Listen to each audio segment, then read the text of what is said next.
Il y a 2 ans, j'étais couché sur mon lit. Je n'arrivais plus à marcher. J'étais paralysé de pied. Alléluia. Si aujourd'hui j'ai le souffle de vie, c'est grâce à ces dieux. J'ai dit toujours, il m'a sorti de la mort à la vie. Shalom.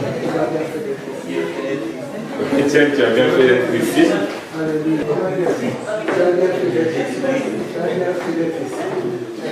Je vais d'abord appeler Pasteur Roch pour qu'il vienne un peu partager avec nous en 5 minutes la vision. Alléluia. La vision, parce que quand tu viens à l'endroit, tu dois quand même savoir quelle est la vision de l'Église. Gloire à Dieu. Nous allons partager avec vous la vision de cette Église. Et comme maman l'a dit précédemment, l'Église s'appelle Communauté charismatique, la gloire et la grâce de Dieu. Amen. Donc, nous avons pour vision de libérer les captifs par la confession de la parole de Dieu. C'est-à-dire que la parole de Dieu, non seulement la parole de Dieu, elle est prêchée, mais elle est confessée. Amen. La parole de la foi en Jésus-Christ est ressuscité. C'est ça d'abord la première partie de notre vision. Libérer les captifs par la confession de la parole de foi en Jésus-Christ, le ressuscité. La deuxième mission, elle est celle de relever par la révélation de la parole, puisque la parole de Dieu, elle peut être lue même par le païen, par les historiens, par les philosophes, mais ils n'ont pas la révélation. Amen. Donc la révélation de la parole de Dieu qui relève son peuple assis dans le ténèbre pour expérimenter la gloire de Dieu. Est-ce que nous avons compris? Je répète. Relever avec amour, humilité, par la révélation de la parole de Dieu, son peuple, on relève son peuple qui est assis dans le ténèbre pour vivre et expérimenter la gloire de Dieu. Et tout cela, ça se fait par la grâce.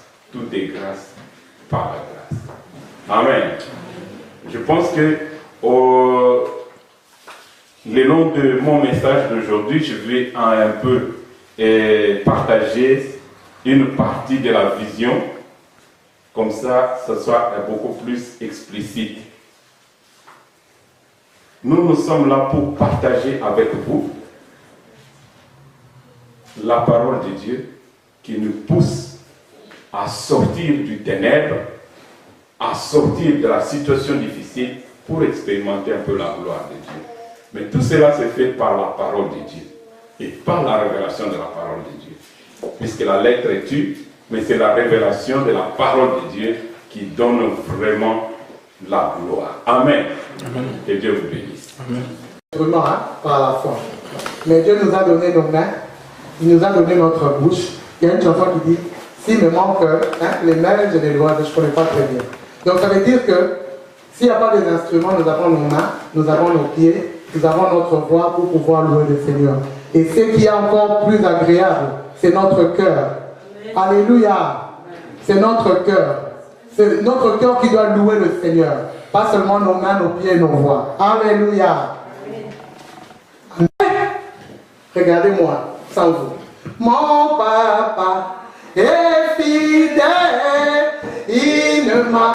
Je ne plus rien à craindre. Car Yahweh m'a libéré.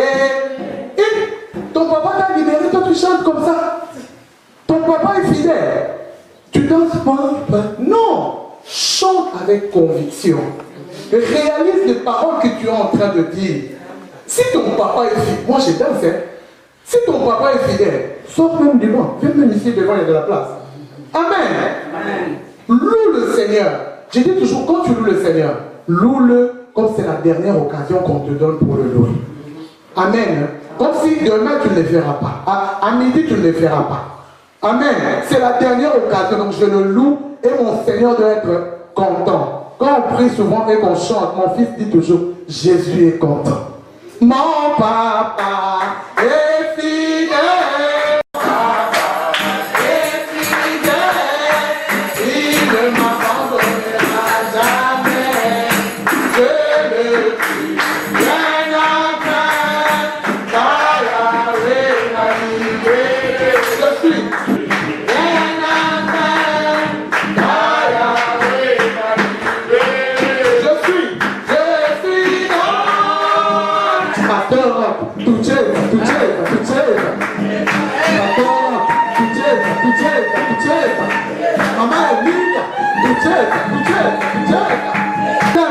l'adorer.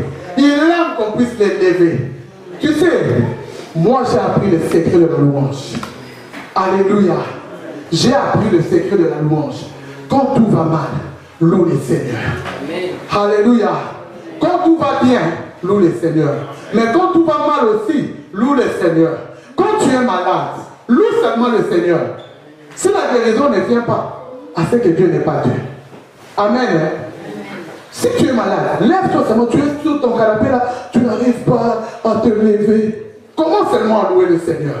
Tu vas avoir une force surnaturelle qui vient de ne jamais. Amen. Je vous salue tous au nom de Jésus. Gloire à Dieu. Nous allons partager ensemble dans le livre d'Ésaïe, chapitre 60. S'il vous plaît, si on peut se lever tous dans la présence de Dieu pour lire la parole de Dieu. Ésaïe chapitre 60, verset 1 et du premier verset jusqu'au troisième verset. Ensuite, nous allons lire le psaume 8, versets 5 et 6. Silence, s'il vous plaît. Mais sur toi, l'Éternel s'élève. Sur toi, sa gloire apparaît. De nations marchent à ta lumière, et de rois à la clarté de tes rayons. Amen. Amen. Esprit, je t'adore. Je t'ai donné ma vie.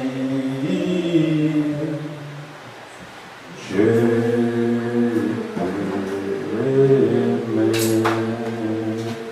Entends. Saint-Esprit, je t'adore.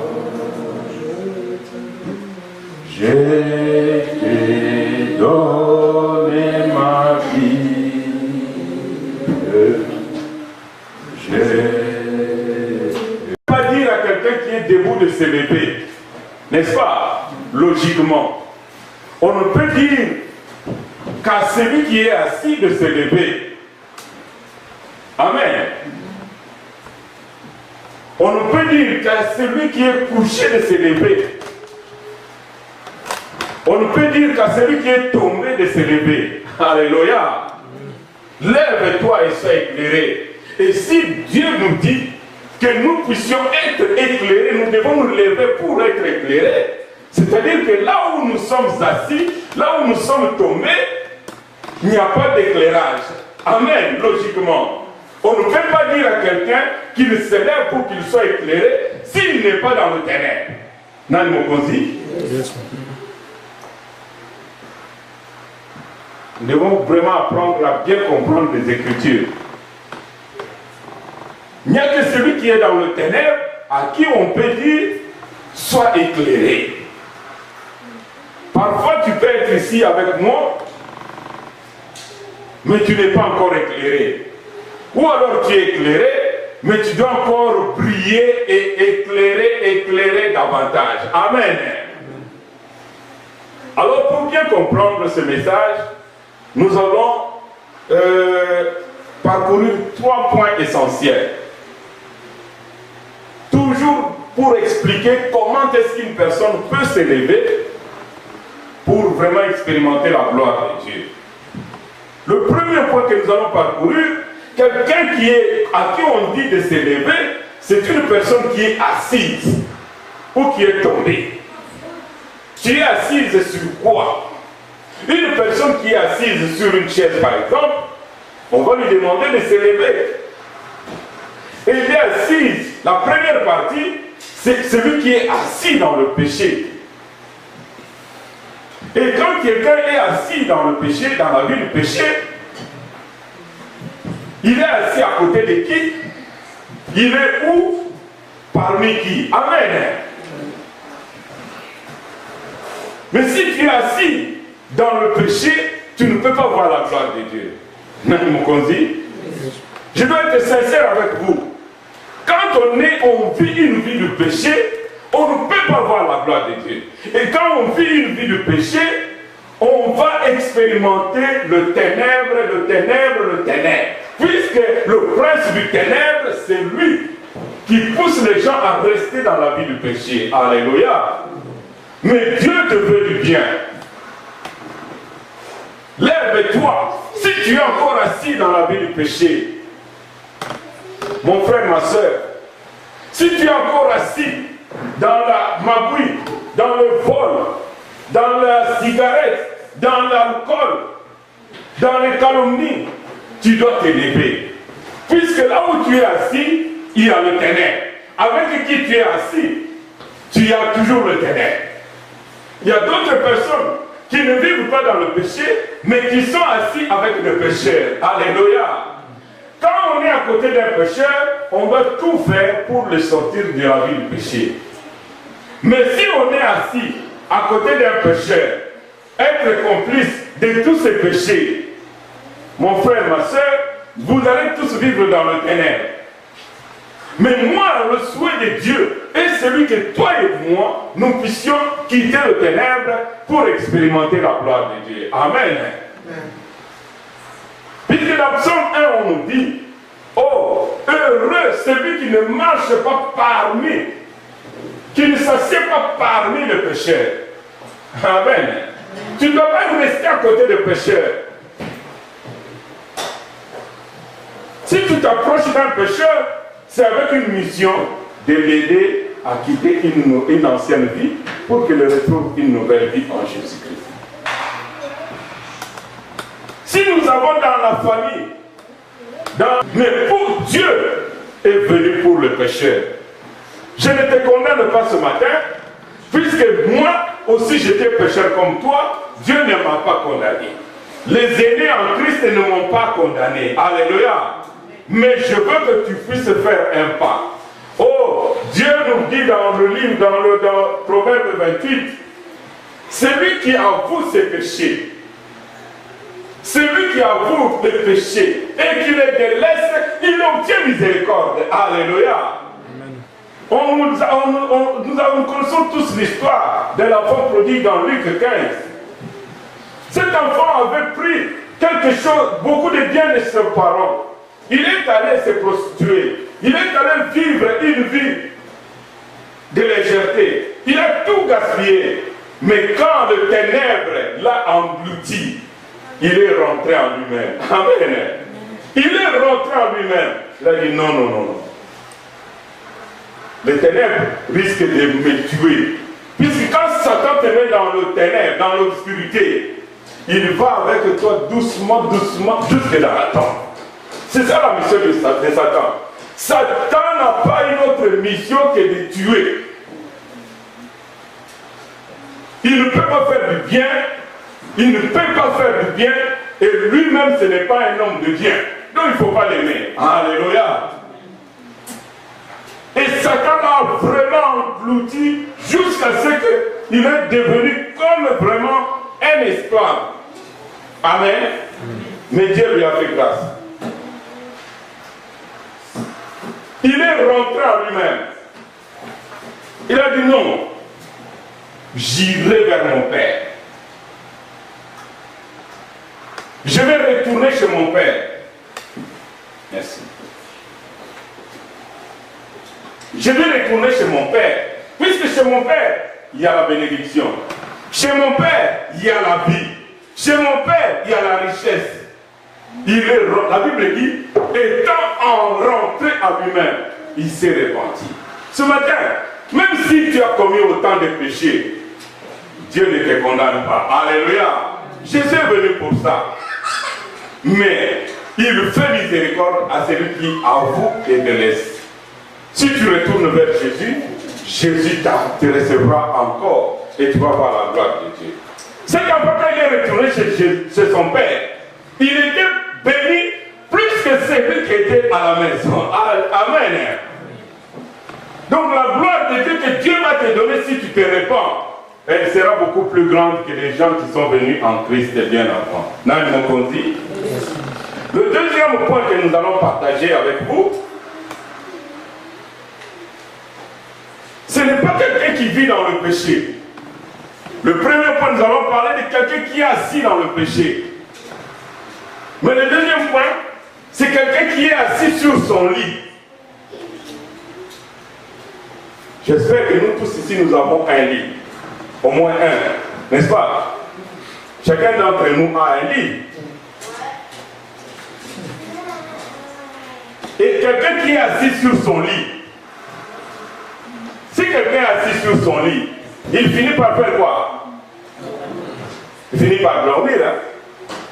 Même s'il n'a pas sommeil. Mais quand tu es assis sur ton lit, le lit, c'est comme s'il y a un esprit de sommeil qui va te pousser jusqu'à ce que tu vas t'endormir. Même si tu es vraiment dans l'insomnie à haut degré, mais tu vas somnoler jusqu'à ce que tu vas dormir un tout petit peu. Amen. Quelqu'un qui est assis sur son lit, il ne fait rien. Beaucoup de chrétiens ne vivent plus la vie du péché. Ils ne pêchent plus, mais ils sont assis sur leur lit. Ils disent non, moi, je ne fais plus de mal, je ne vis plus la vie du péché, mais je vais à l'église, je retourne. Quand je n'ai pas le temps d'aller à l'église, je reste chez moi tranquille, je ne fais rien. Alléluia. Mais Dieu t'a donné, Dieu t'a béni. Nous avons lu dans le psaume. Qui est l'homme? Dieu l'a créé pour la gloire. Dieu t'a créé pour la gloire. Dieu l'a créé pour la gloire. C'est pas pour que tu restes comme ça sans rien faire. Il y a des gens qui ne font pas de péché, mais qui ne font rien pour Dieu. Dieu ne trouve rien, aucun profit en lui. Imagine-toi,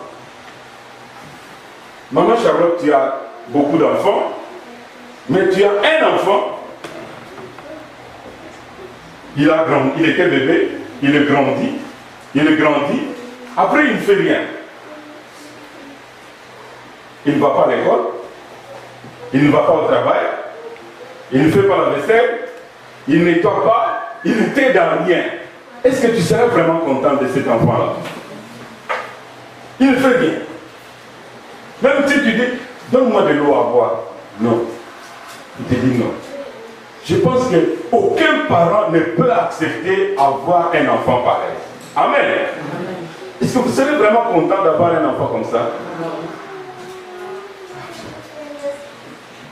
Ça veut dire que quand quelqu'un ne fait rien pour Dieu, Dieu aussi ne sera pas content.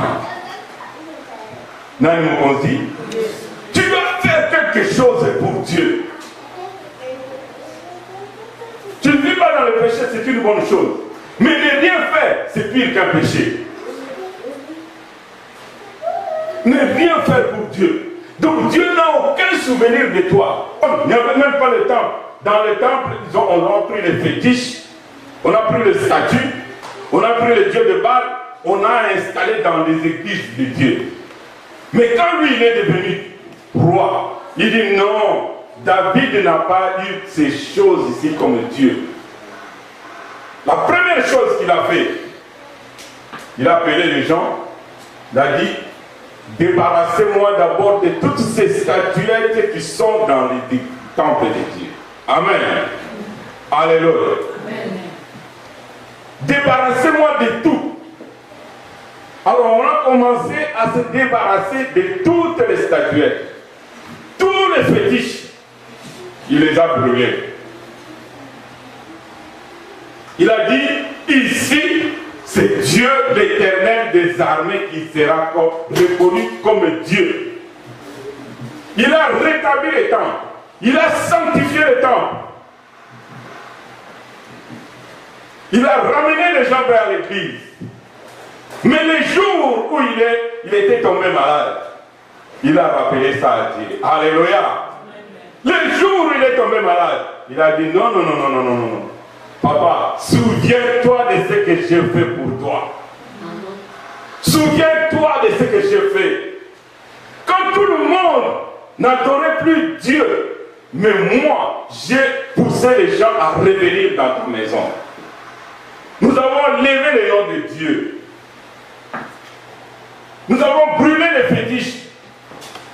Mais moi, en tant que roi, j'ai poussé tout ton peuple à revenir vers toi. Dieu n'a pas écouté. Dieu n'a pas écouté. Quand nous lisons le livre d'Esther, Il y avait un homme qu'on appelait Mardochée. Cet homme-là a sauvé le roi d'un complot. Mais le jour où le général du roi voulait exterminer tout le peuple juif,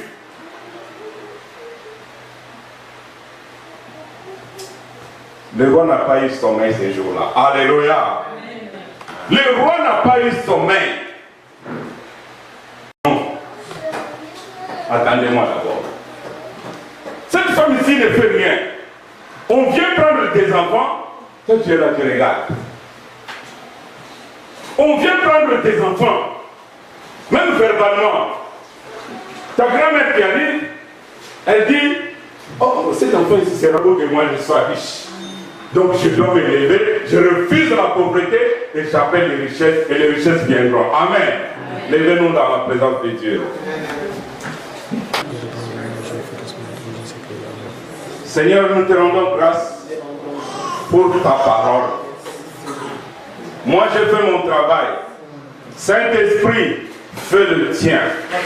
Mais comme tu m'as établi, tu m'as envoyé, je déclare maintenant sur ton peuple, puisque ce peuple, c'est ton peuple.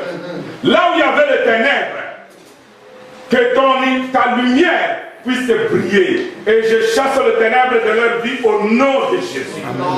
Toutes les personnes qui étaient en prison, je la sors de la prison au nom puissant de Jésus. Père, tu nous as dit de nous lever. Nous nous sommes levés.